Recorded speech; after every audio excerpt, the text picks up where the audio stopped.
Hey guys, how's it going? My name is Andrew, and today we're going to be manual swapping my W210 E55 AMG.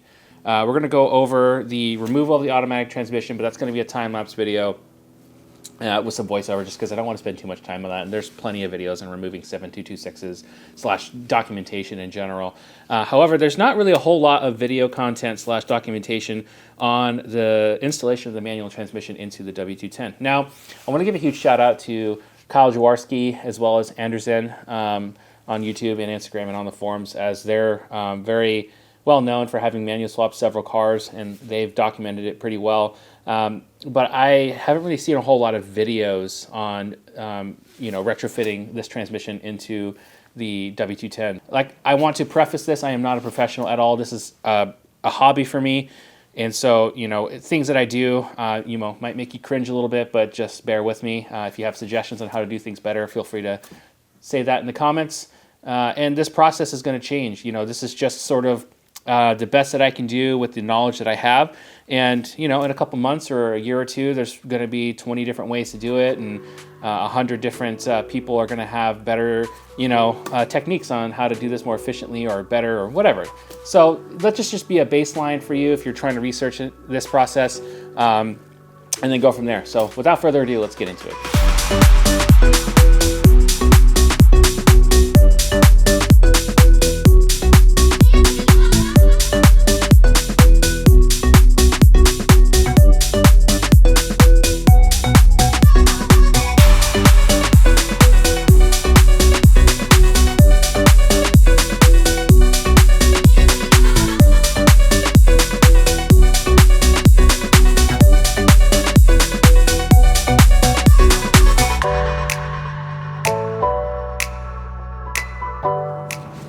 So these flex plate bolts are a T55, and we're going to use our trusty impact. Try and get these off. All right, let's see if this puppy wants to come off. It's got the little spacer there, or I guess I don't know if that's I don't know if this is a spacer necessarily, or what the purpose of this is, but I guess we will have to figure that out before we install the flywheel. Yeah, there we go. So looking at the rear main seal, I can see at the very bottom, it's hard to tell on the camera, but there's definitely some wetness there, and you can actually see some pretty fresh oil right there. So yeah, just confirmed that the main seal is bad. Not that we needed to confirm that, we already knew that. So this clip is completely useless. But anyway, we're gonna get this plate off here next and prep the new plate and main seal to be installed. So these are going to be E10 E-Torques. There are also some on the bottom right here that are a little longer, and they go up through here into the bottom.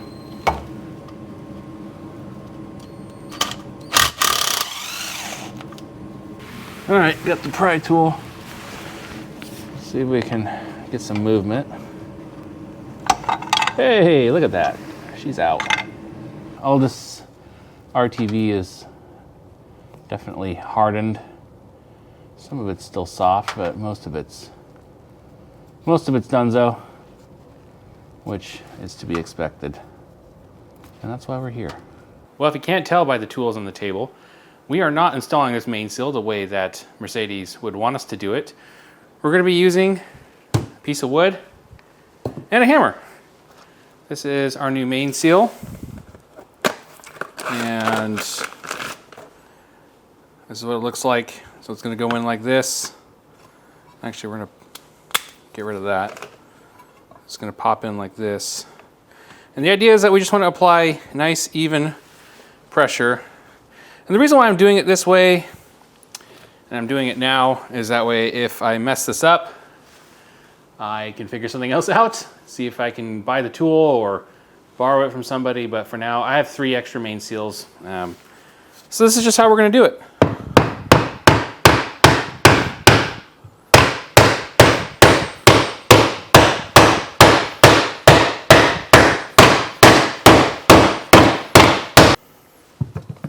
Well, that looks pretty good to me. That was quite a lot more violent than I expected. A lot more force was needed, as you can see by my Alexa jumping on the table. But that looks pretty nice and flat, nice and even all the way around. Obviously, time will tell if this really works. If you don't already know, you should buy a new plate, this aluminum piece that I'm holding, because as I saw with Anderson on his video, the old one that he had was pitted on the inside where the seal goes. So it's a good idea to buy a new one. Wouldn't do this job without buying a new one, so just keep that in mind. They're like $32 from FCP, so pretty cheap. But yeah, there we go. We'll give this a whirl in the car, see if it works. All right, I know that I was asking for criticism, but I have to jump in here real quick because it's been a year since I've done this job, and I realized since then that this white piece is actually an install tool to get the seal over the crank. As you can see, it's flared a little bit. This goes right over the crank, and then it allows the seal to slip over it. And in these clips of me installing the main seal, I'm using a little pry tool to get the lip of the seal over the crank, which, yeah, you can damage the seal and you know, potentially mar up the crank that way. Not recommended at all. It's been a little over a year since I've done the swap and my seal is not leaking, but don't let that be a measure of success in any sort of way. Just do it the right way. Use this white install tool. And I would also recommend just getting the proper main seal tool or borrowing it or renting it from somebody, because the hammer with the wood and the plate, that's just asking for disaster. Again, it worked, we're good, but I would just save yourself the time and the frustration. Do this the right way. So the torque spec on these is 8 Newton meters, but because my torque wrench is in freedom units, it's going to be 70 inch-pounds, which isn't very much. There's that. Next on our list is going to be the clutch pedal installation. So what we're going to have to do is remove this piece right here. We're going to have to remove the carpet, and I believe this trim has to come out to do all that, but it's pretty easy. Getting the carpet out of here isn't really a big deal. But once we have all that stuff out, then we'll be able to get to the bolts for the brake pedal. We'll be able to remove that and then fit the new pedal assembly with the clutch line. Removing this is our first step. So there's going to be a Phillips screw right here next to the hood release. We'll get that out. I'm going to get this little vent out, which you just take this screwdriver and turn the plastic piece a little bit. It comes right out. And then I think there's a screw right here. Nope, there's not, because somebody didn't put one there. There's one right here though, which is feeling like it's not in there. Nice. Cool. Well, there you go. Those are all the screws for that. So now carefully peel this back, because these clips that are in here break pretty easily. So you don't want to be too forceful. I mean, at some point it kind of is what it is, right? But just get your fingers in here, kind of get some force on there. Just go slow.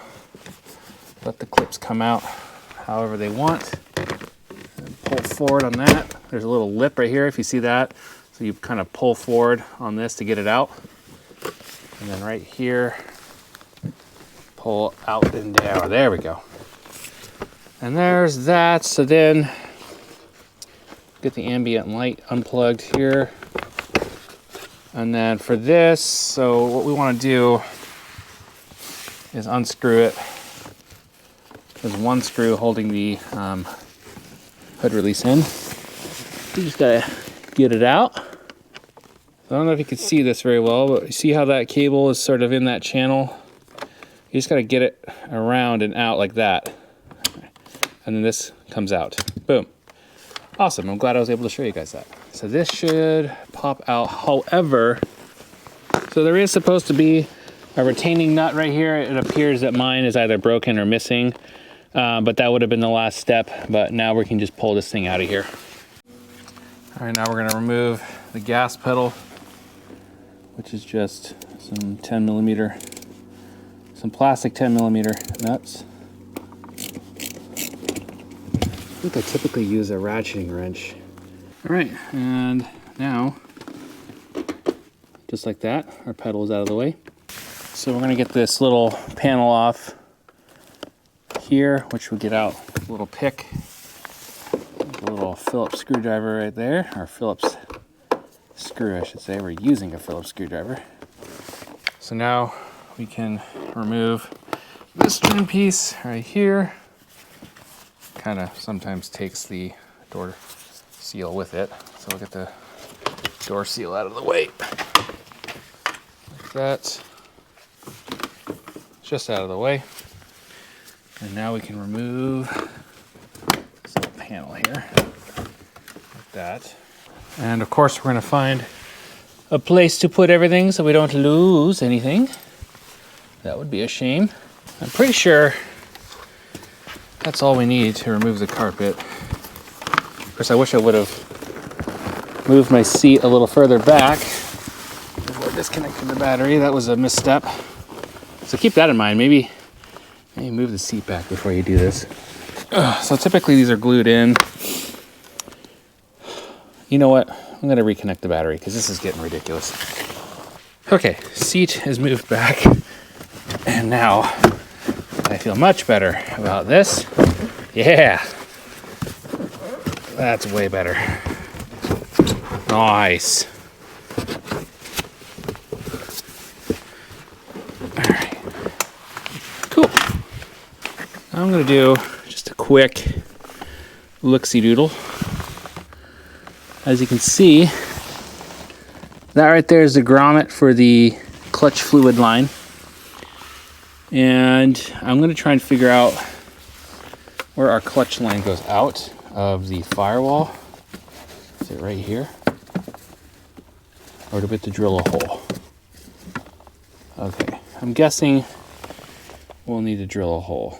I don't see anywhere obvious where it comes out. So I guess we'll mock it up and get the pedals here removed and get the other ones in, and then see where the clutch line ends up. So what we'll do is we'll take our fluid line and we'll just put that through there first, since it's kind of easy to do.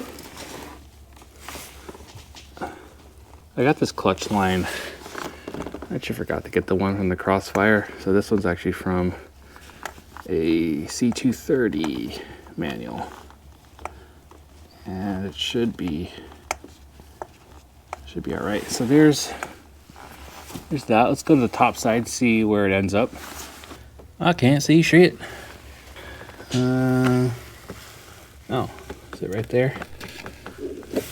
Yeah, there she is. Okay, well, let's pull it through because it's got to end up all the way over here.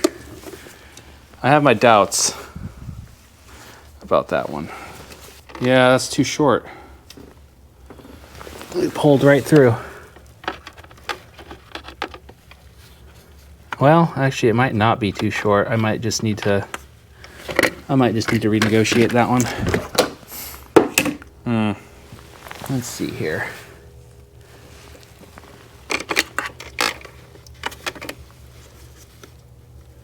The other thing we need to do is remove this nipple. So,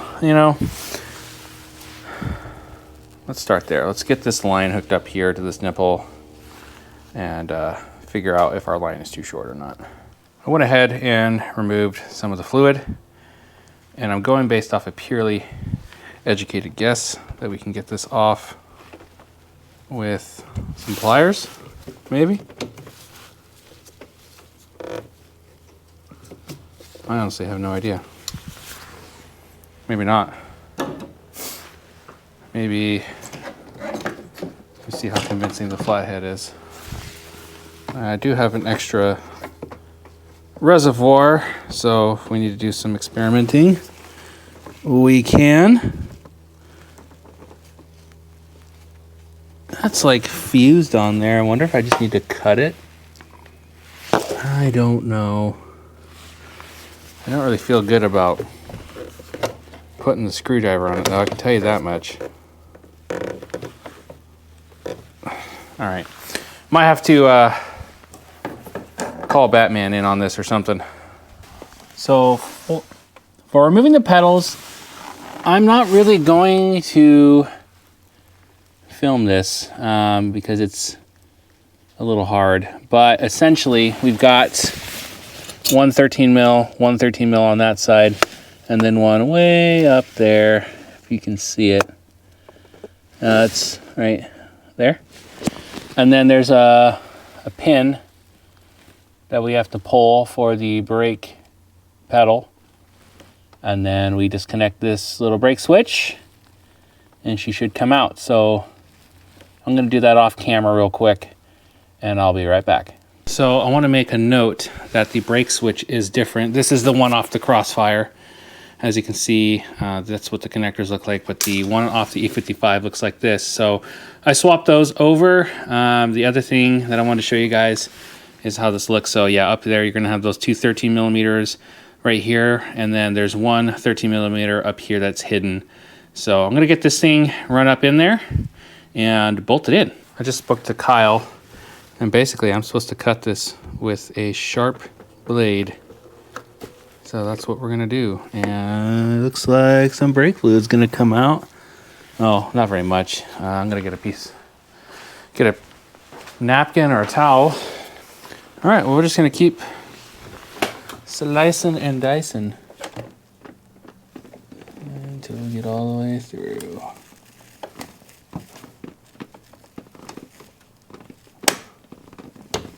Oh, I see.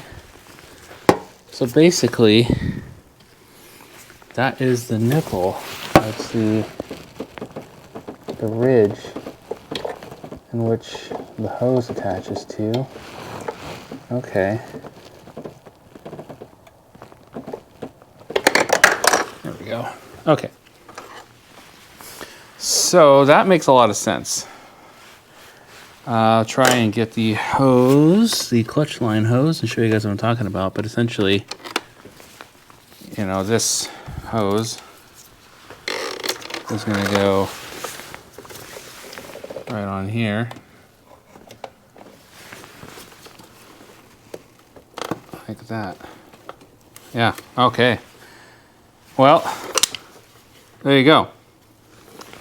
That's the line on there. But I'm going to run this through the firewall now.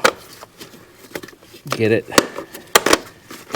set. I think this is actually long enough because I just looked in the clutch pedal. So it's pretty close to the where the grommet is.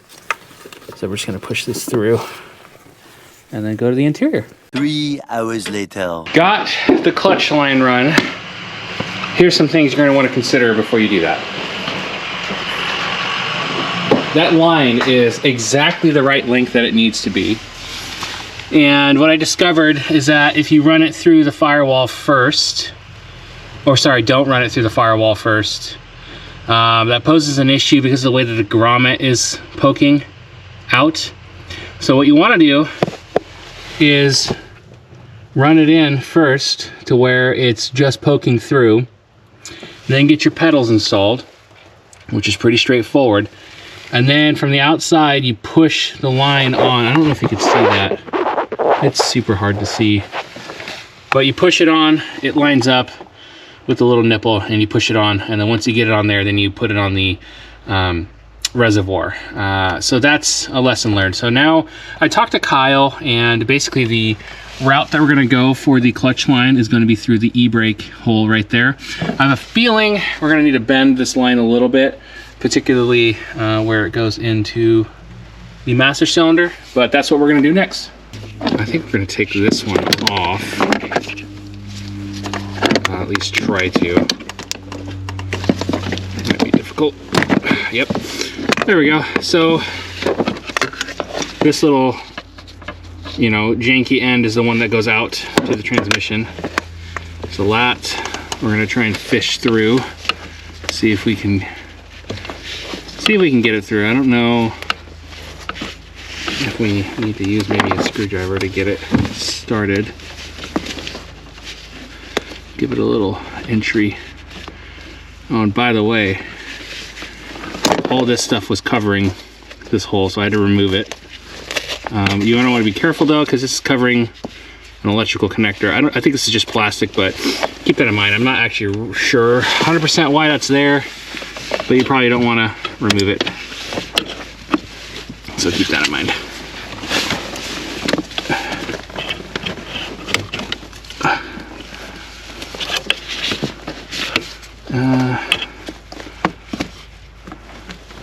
I'm wondering if it's going to be easier to run this end through it first.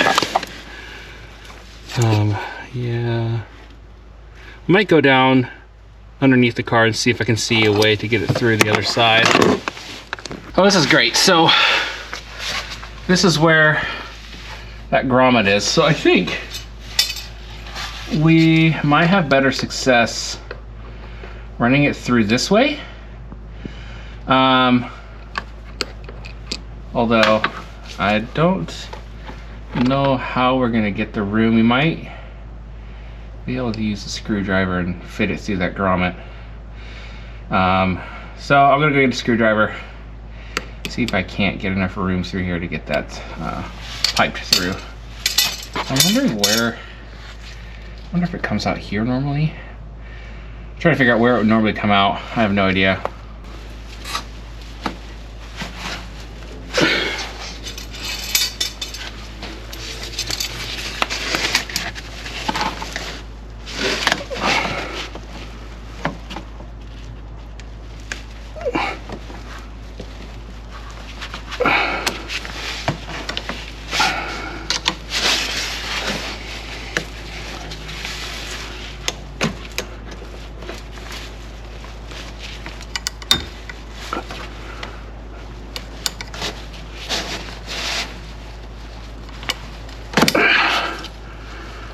Okay.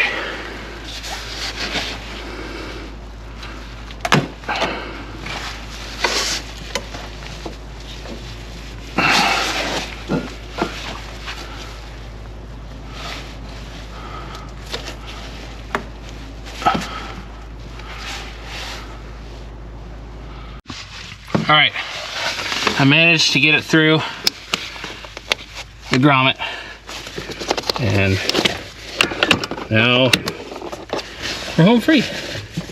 Look at that. Get it through a little bit more. Okay, so we're definitely gonna have to bend it a little bit, which is fine. Not gonna have to bend it too much. I do think I need to put a bend in it here slightly to make that curve up into the master cylinder.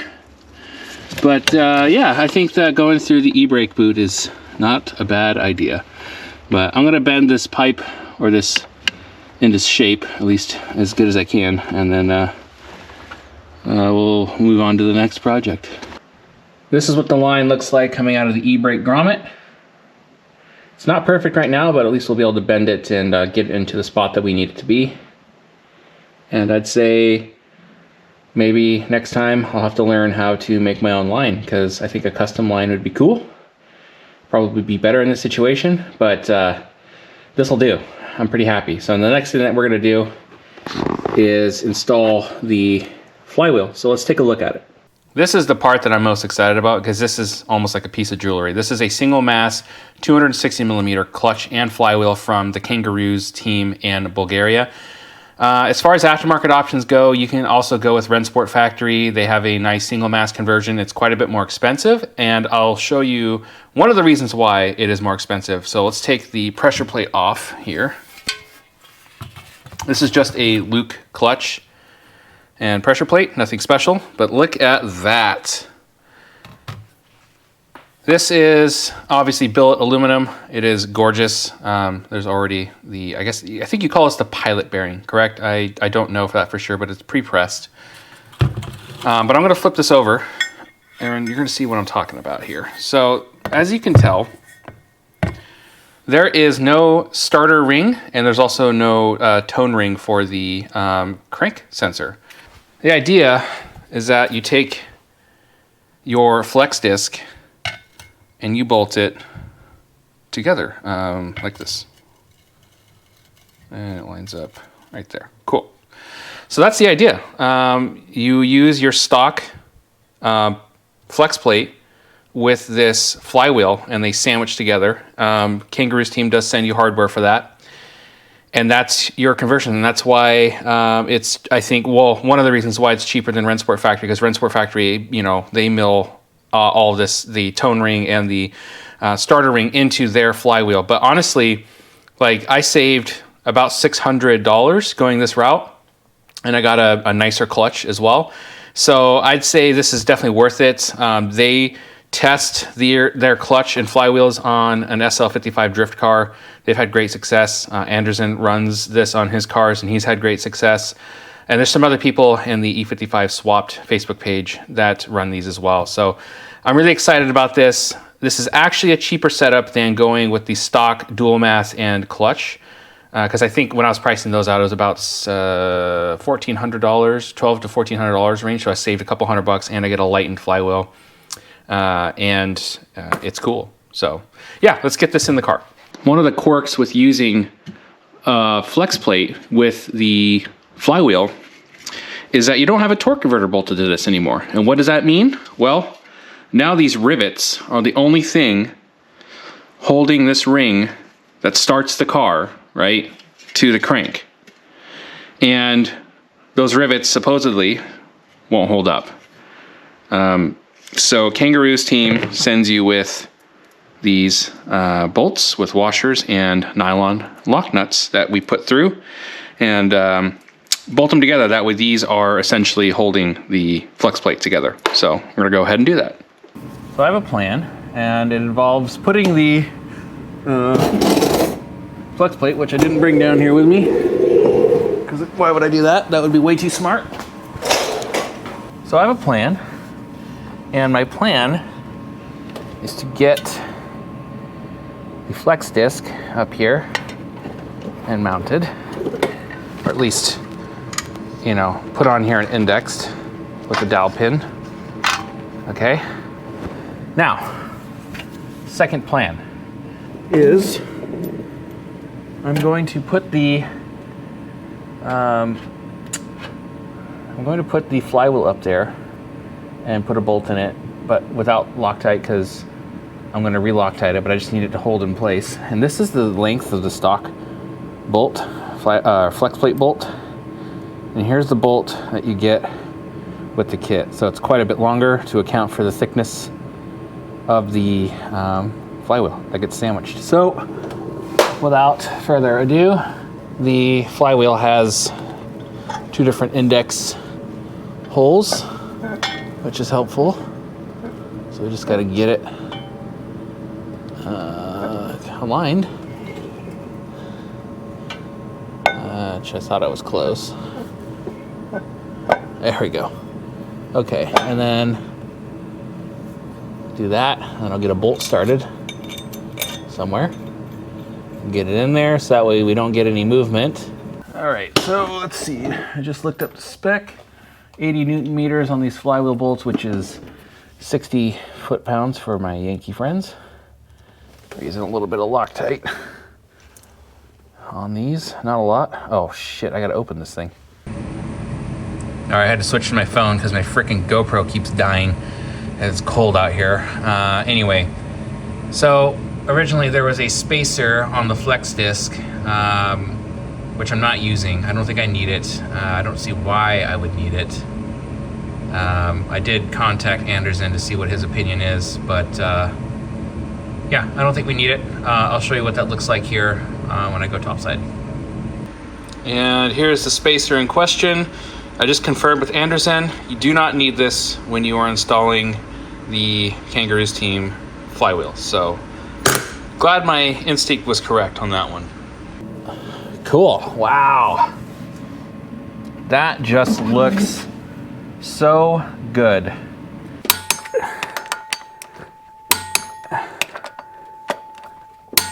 Let's get it clean.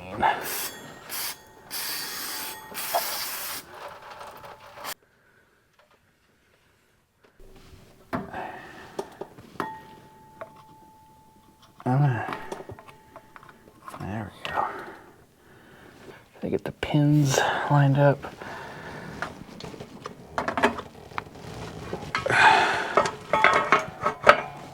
Sounds like it's a pretty light pressure plate. I don't know how much it weighs, but the flywheel's pretty light. Yeah.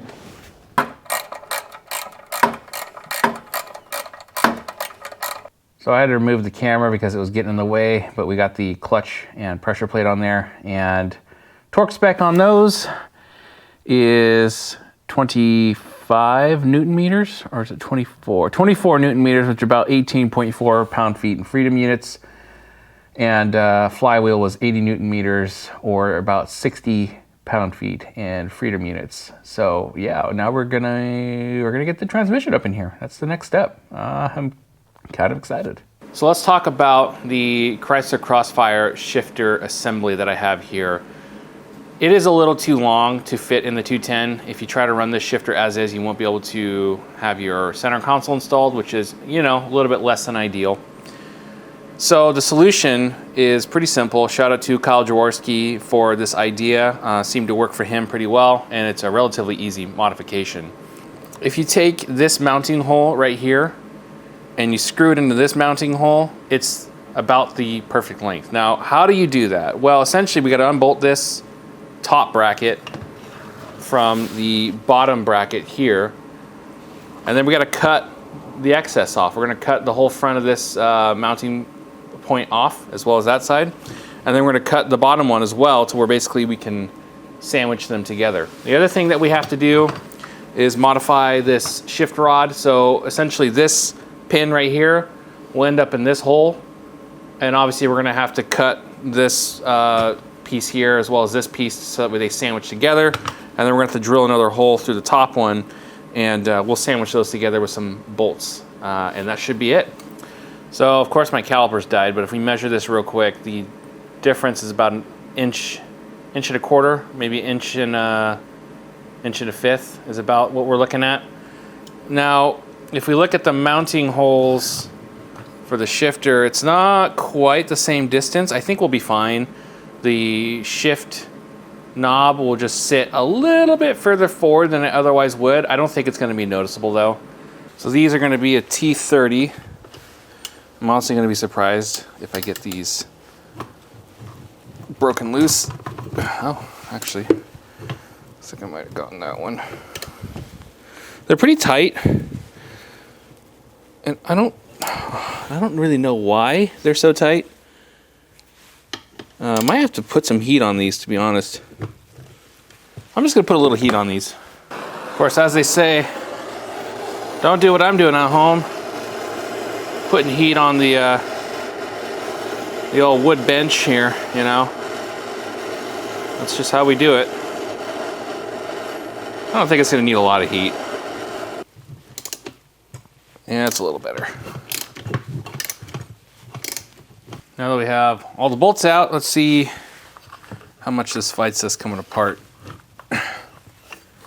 And yeah, let's see if a flathead screwdriver does it.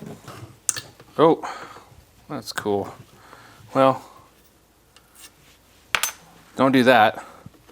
I mean, thankfully, I don't really need that part of it, but that's, you know, that's just not ideal. You don't really want to be breaking stuff if you don't have to.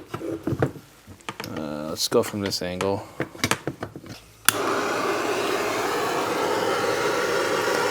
Little heat never kills nobody. Well, that's probably not true. Getting her nice and crispy, just like turkey dinner.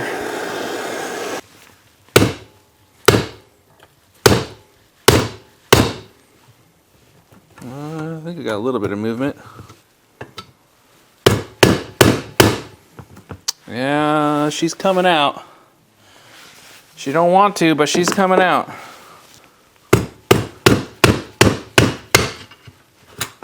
There we go.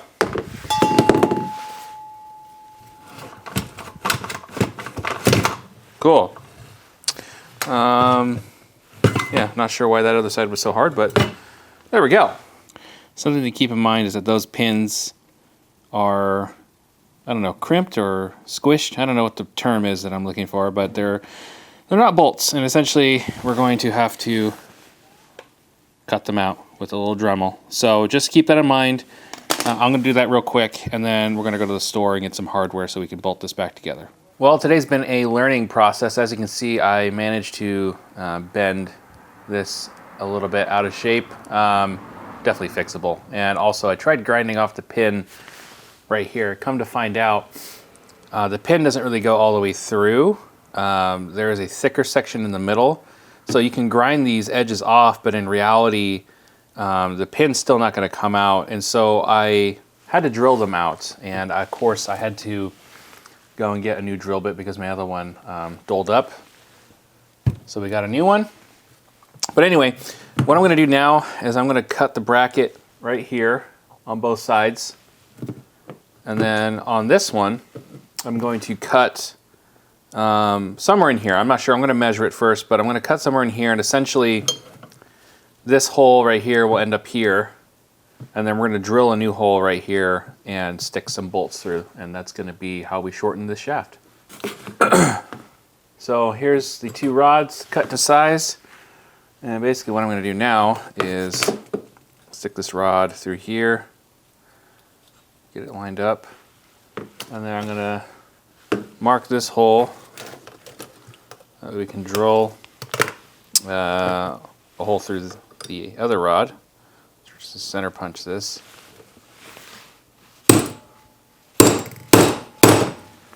And that gives us our starting point.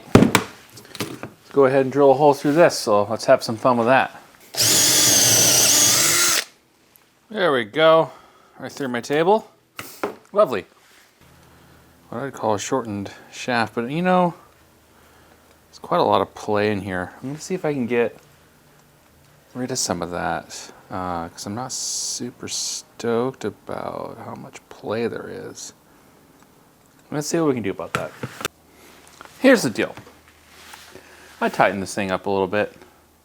I'm not saying I'm proud of it, like, at all.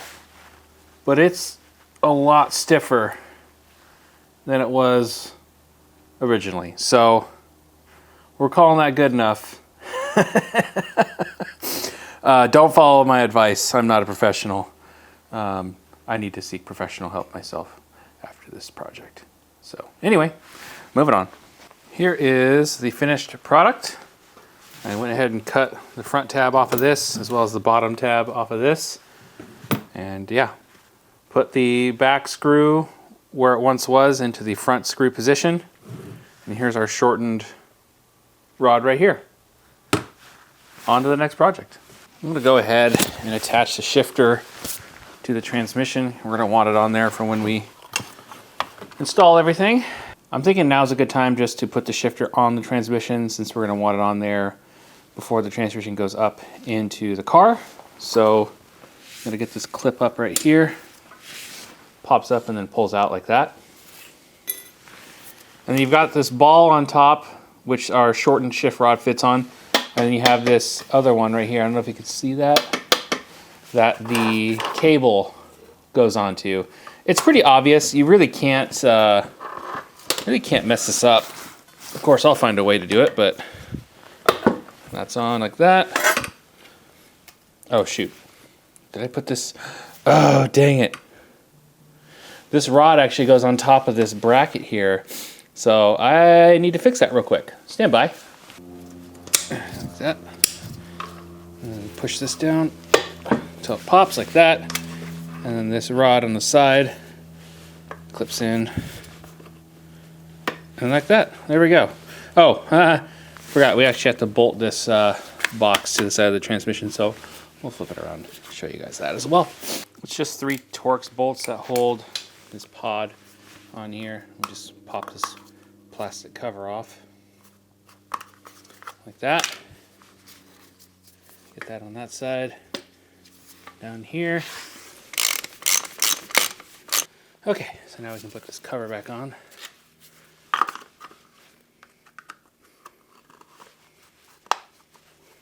There you go. Shifter is installed. Now we're looking at the bottom of the transmission, and I'm going to just fill this transmission with fluid before we put it in, just because we're here and it'll be a little easier.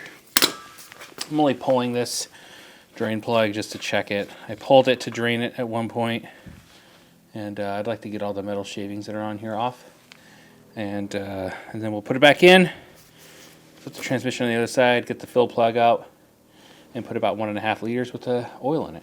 You might be asking yourself, what in God's green earth is this guy doing with Mobil 1 0W40 with a funnel in his manual transmission?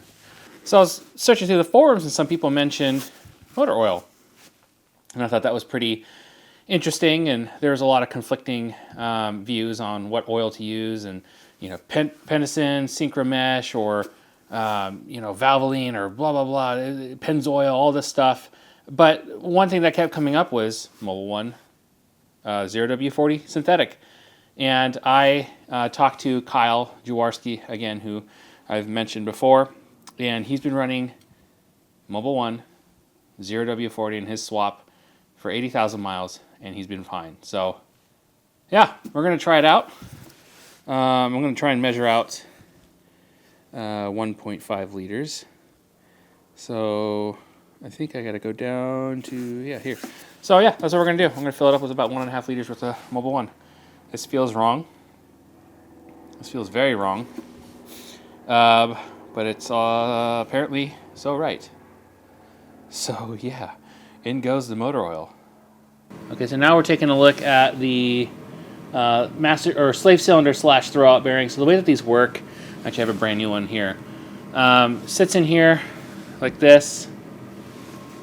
Fluid comes in this side, so your master cylinder pushes fluid in through here, and then actually fills this up with fluid and pushes on the throwout bearing. So it's a slave cylinder it's a slave cylinder / throwout bearing in one unit.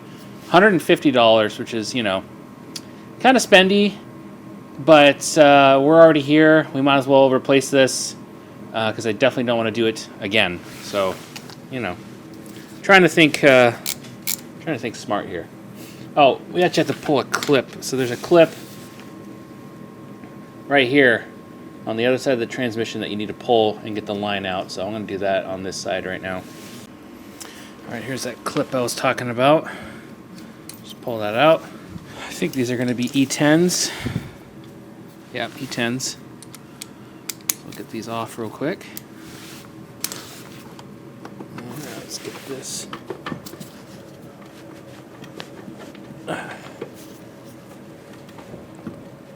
There we go. Yeah, cool. Oh, that looks minty fresh.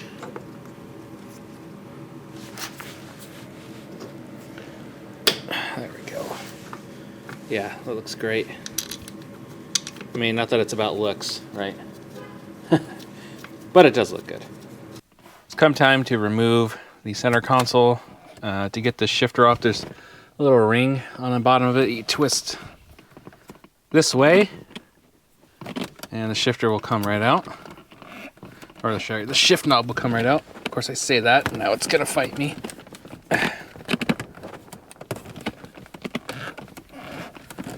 There we go. Okay. Pull this plastic trim off around the shifter wood. There you go. And then to take this wood out, we just pull up on the front there, pull up in the back, disconnect the connectors. Be gentle though, because with age, all this plastic gets brittle and it can break off the wood, and you don't want to deal with that. So then we've got these two screws right here on the shifter. We'll pop those off right there. Take the ones for the ashtray out as well. And now we can, well, actually we need to put this into neutral and then get rid of the ashtray. Ideally. There we go. And then there's two screws in here. Sometimes this felt doesn't want to come out. Can you see that? Yeah. Then there's two screws at the back. that we remove as well. And then there's actually a black plastic piece in the back that we should remove. This one doesn't seem to want to go. So we're just gonna try it without removing it. And there we go. Cool, that popped out. And we'll put that back here for the time being. Ow. And don't cut yourself. Now we're gonna remove this ducting here, just enough to get this one out. We need that out of the way. And now we can get to our shifter. Man, it is filthy in here, holy cow. I have to do some cleaning before we put everything back together. But you've got 5mm Allens here, and then there's a connector on the front, which I will show you guys in more detail once we get these 5mm out. So you've got a connector on the front here, which just pulls out like that, easy peasy. But then you've got this neutral safety, which you gotta kind of pry these little tabs out and get them unclicked. See if I can do this one-handed. There's that one. Actually, I might have to put this down. Usually I try to have 2 screwdrivers for this job, but here we are. Aha! Yeah! There we go. And now, our shifter's out. If anybody needs a good one, let me know.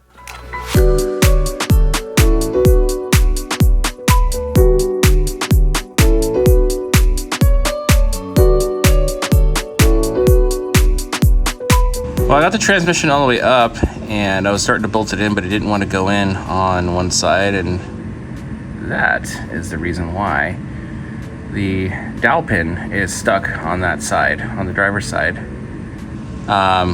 And there's already a dowel pin in the motor on that side, so I gotta get that out in order to get this transmission to seat. Otherwise, it was going pretty smoothly. It's the next day, and my other transmission jack broke, so I gotta get another one. Or I already got another one. It's currently sitting on it. So yeah, we'll get that dowel pin out and get this thing back up. Well, we got the transmission bolted in now, just fine. I'm looking at the hydraulic line here. This is hanging down a little lower than I'd like, but it's out of the way. So I think it's gonna be fine. It's not the lowest point, so I feel good about that. So I'm just going to call this good. I'm gonna tighten these up. I think that's a 17 and a 12. And then we'll work on getting the shifter in, and then the drive shaft. The other thing that we got to figure out is, so this is our like driveline safety bracket that goes up in here. So we got to weld some brackets off of it to hold the shifter on. I mean, yeah, because that's not really gonna work. I was thinking we could get away with just, you know, doing that deal. Well, actually, can we? Let's see. Let's get the bracket up in here. Let's just see if we can get away with a little bit of jankiness. Well, I thought my GoPro was recording. Apparently it was not. I don't know where it cut off, but we got the shifter up in here. It's just irritating. Anyway, got it attached here, and we're trying to figure out a mounting solution. So I think most people weld a bracket onto here and then just you know, mount the shifter like this. But I'm gonna see if we can get away with just drilling holes into this and see how high the shifter's sitting. I think it's gonna sit too high though, because even right now it's kind of sitting too high. And also I think we're gonna have to cut the shifter tunnel, or the shifter hole. So we're gonna go top side and take you guys with me, and we'll take a look at that. So I can already tell that's probably sitting too high. But look at that. That is a manual shifter, ME2.0. That's pretty cool. I'm thinking we're just gonna wanna make it sit a little lower. I'm thinking we might need to cut this area out, but we might be able to get away without doing that. I think I figured out a solution. So this is our regular driveline I don't know what you call it. It basically catches the driveline if something fails. So that's what this is. This is the original one. This is the one out of the Chrysler Crossfire. And as you notice, it's a little thinner, but these are the mounting points for the shifter. So I think what I'm going to do is I'm just going to, most people would be like, oh yeah, just weld it. Well, unfortunately, I don't have a welder. So we're going to just drill some holes through here on this bracket, and I'm going to bolt these together. And that's actually fine because I'm going to have to bolt this up in there first and then bolt this in and then bolt the shifter. So it's kind of janky, but that's the best I can do for right now. So yeah, let's see if it works. I'm not saying I'm a genius, but that looks like it's going to work. Let's get it under the car and test fit it.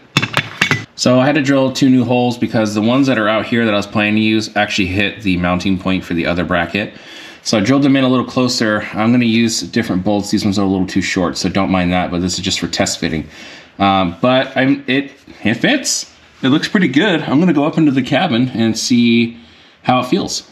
Here it is. Oh, there we go.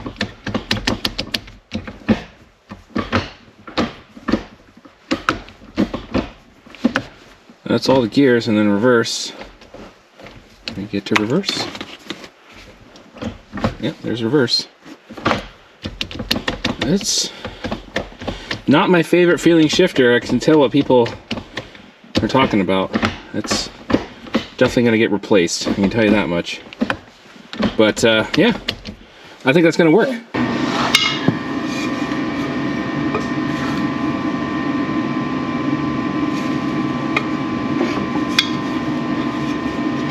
Well, I think you need to get the transmission supported to get this driveline to line up properly, because it's kind of not wanting to line up all the way. So I'm going to get carrier bearing in here.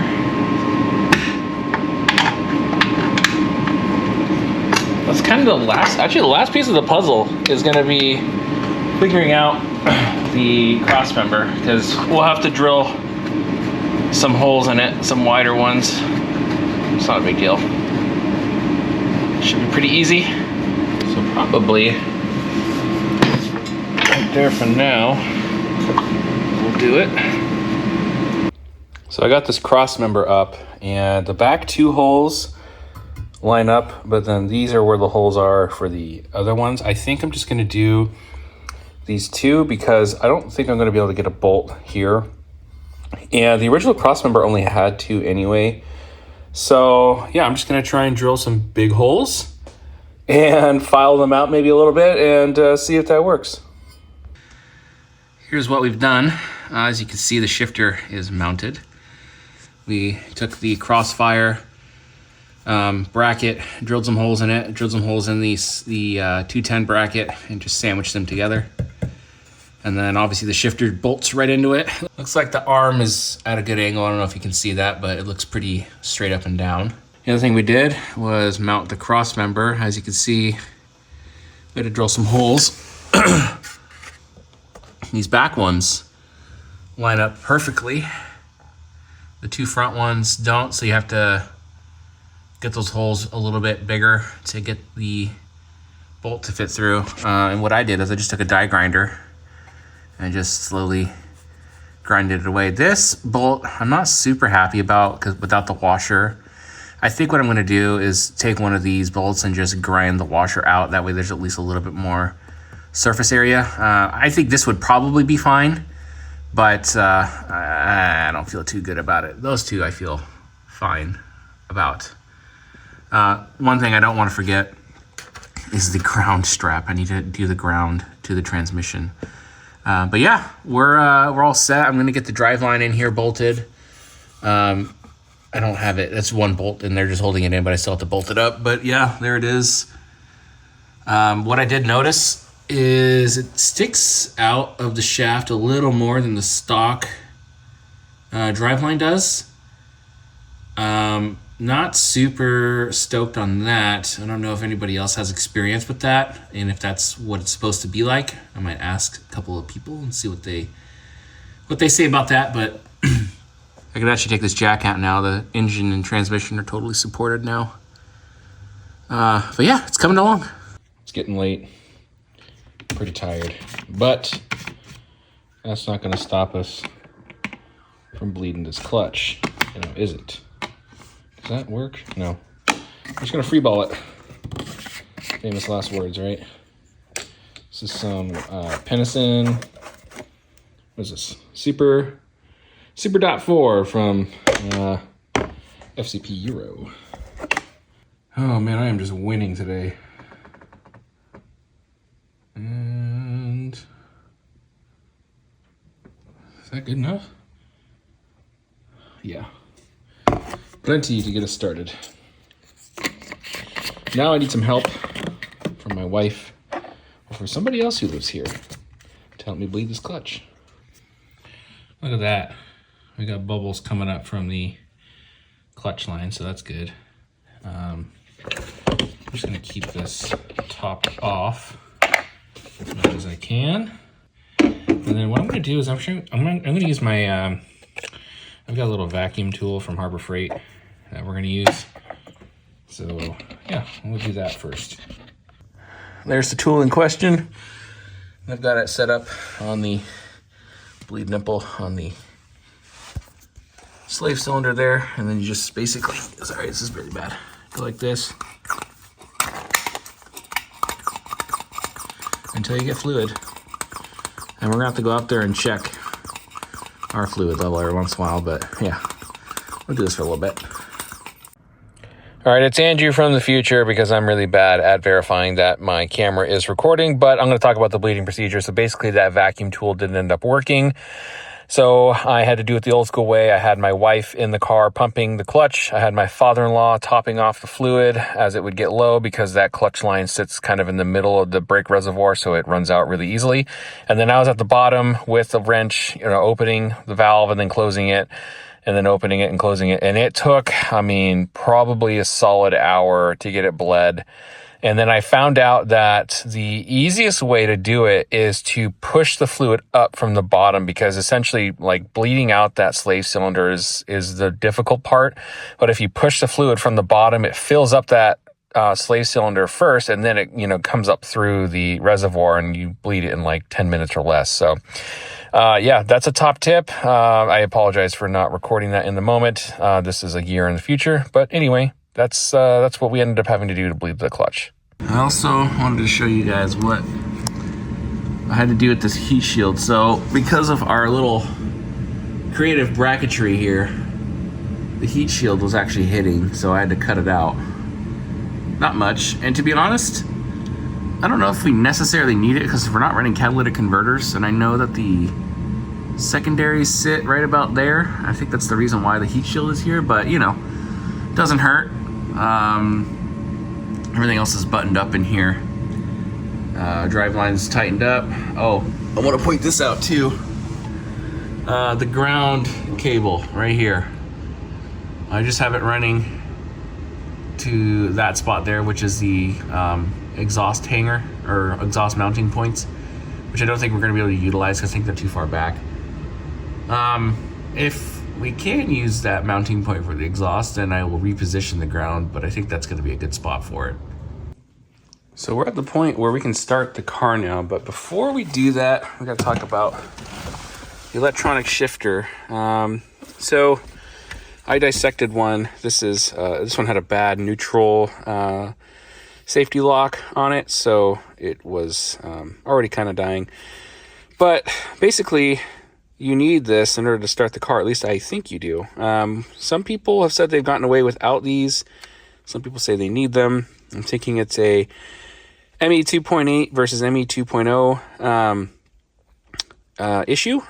So this car is ME2.8, so I'm actually going to unplug this and then try to start the car. And if it doesn't start, then we'll plug it in. And we'll go from there. So let's just pop that off. Let's give her a whirl. Of course, got to open the garage first. Wake up the neighbors a little bit. Make sure we're in neutral. That's so weird. All right, let's see if it starts without the shifter module.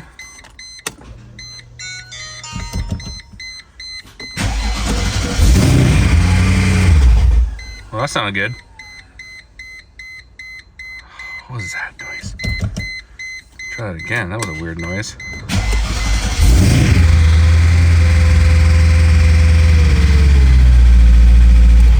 That does not sound good. Okay, so that noise, I haven't confirmed what it is, but I do have a buddy who manual swapped his CLK 500 with the same clutch and flywheel that I use from the Kangaroos team, and he had the same noise that also went away. His theory is the self-adjusting nature of the pressure plates maybe interfered with the bell housing at first and then it goes away. I mean, sounds reasonable to me, but we don't have any solid confirmation on that. I am probably going to reach out to the Kangaroos team to try and get an answer, see if anybody else has had the same noise. But again, it went away and it hasn't made that noise since, and it's been running and driving great. So take that for what it is. It sounded pretty scary at first, but it went away very quickly, and now it's fine. Well, the noise went away. My brake lights are on. That's good to know.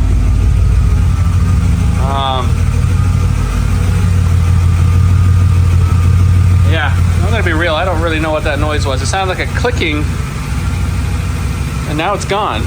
So, I guess we're just gonna send it. Get this thing on the ground, see if she drives. As you can see, the wheels are moving.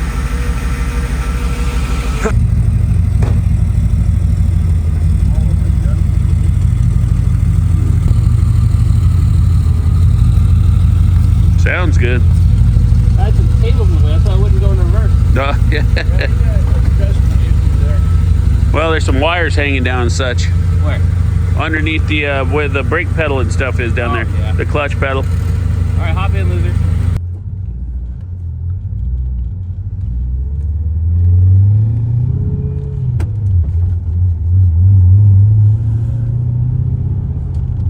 Transmission's not sounding bad at all. Oh, transmission sounds good.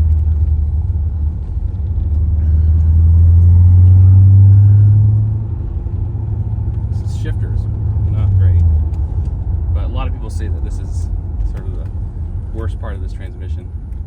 It's a shifter. Yeah, and that single mass flywheel, definitely sporty. Yeah.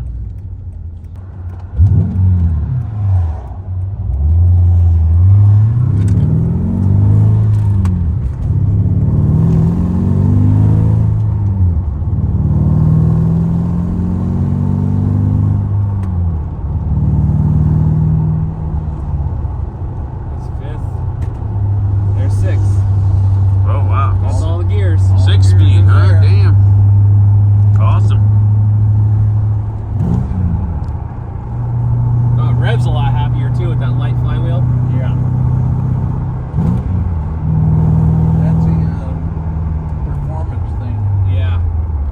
All right, well, Fernando, I think you've done your job. Yep. That's good enough for me. I'm taking the rest of the day off. All right, here, I'll take the camera.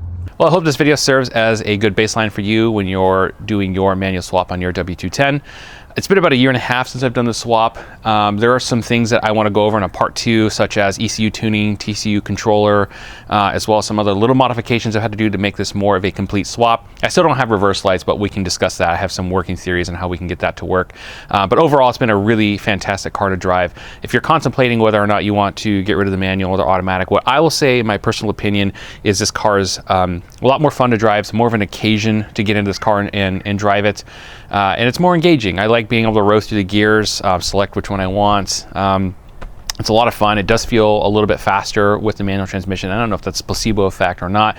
And I'm talking post or previous to the tune, it felt a little bit faster, but definitely after having it tuned, it's certainly faster. But anyway, I'm going to make another video to this, just going over those changes. Hopefully this video was helpful for you, and I'll catch you guys in the next one.